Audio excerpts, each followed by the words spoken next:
Los griegos asistían a ceremonias religiosas celebradas en honor a sus dioses.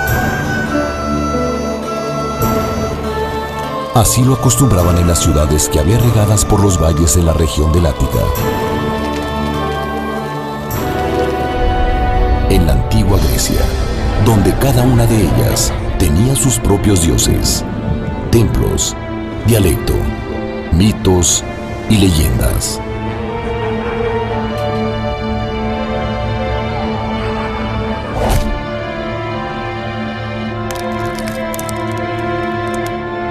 Durante estas ceremonias, los griegos consagraban los hechos sobrenaturales de sus dioses.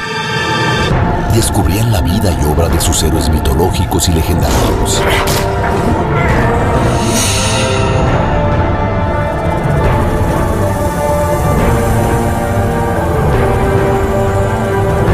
Y al mismo tiempo, el significado de la vida y la muerte. Eran viejas historias con moralejas y enseñanzas espirituales entrelazadas, que aprovechaban para enseñar los principios sobre la lealtad a los dioses, a la familia o al gobierno. Dionisio era el dios del vino y de la vegetación. Les había enseñado a cultivar la uva y transformarla en vino. Era bueno y amable con quienes lo honraban, pero podía ser terrible para quien lo despreciara o se burlara de los rituales.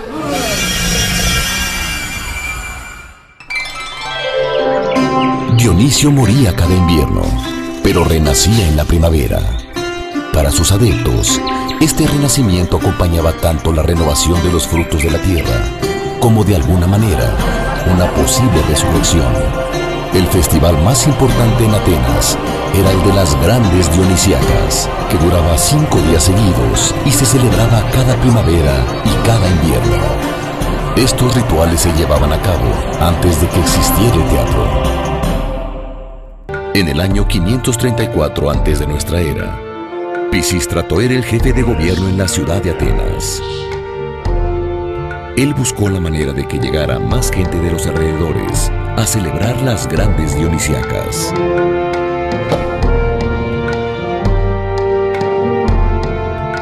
Pisístrato le pidió al poeta Tespis, que era el director del coro del templo de Dionisio, que inventara algo para que las celebraciones fuesen más atractivas. Durante los rituales cantaban y bailaban 12 hombres que formaban un coro, y lo hacían con unas máscaras que les cubrían todo el rostro, adornadas con cuernos de cabras. Por eso, el público les llamaba tragedias, que viene del griego tragos, que quiere decir cuernos de cabra, y de odas, que quiere decir himnos. Es decir, se referían al coro que cantaba con máscaras y cuernos. A Tespis se le ocurrió salirse del coro y enfrentarlo, para preguntar, por ejemplo, ¿por qué ese año no había llovido lo suficiente? ¿Por qué Dionisio renacía? ¿Por qué habían sufrido tanto las mujeres de Tebas cuando la ciudad fue sitiada? Con esta decisión, Tespis inventó lo que ahora conocemos como teatro. Él fue el primer actor de la historia, que en su época fueron llamados hipócritas, que viene del griego hipo, que quiere decir máscara, y krites, responder, es decir, los que respondían detrás de la máscara.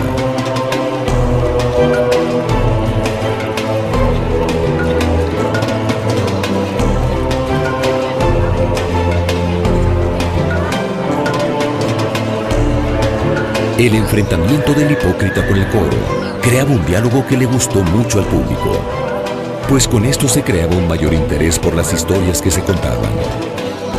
A partir de entonces, se decidió que en cada festival se organizaran concursos entre los poetas para que escribieran sus historias y las pusieran en escena. Así nació la tragedia griega.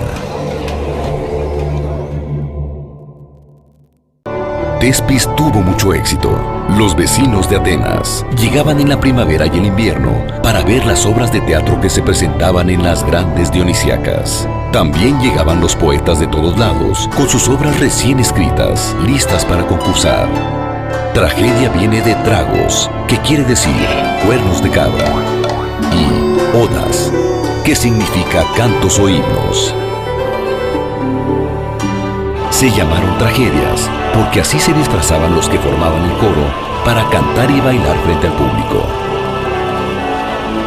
Las primeras tragedias consistían en los cantos de este coro, que representaban muchas veces al pueblo, a los consejeros o a las mujeres de alguna ciudad arrasada, como Tebas y Troya.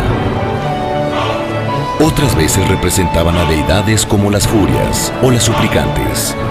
El coro estaba formado por 12 hombres que cantaban y narraban alguna historia, mientras eran enfrentados por un actor o hipócrita, que representaba a otro de los dioses o de los héroes mitológicos y legendarios, vivos o muertos, que se atrevían a discutir con el coro.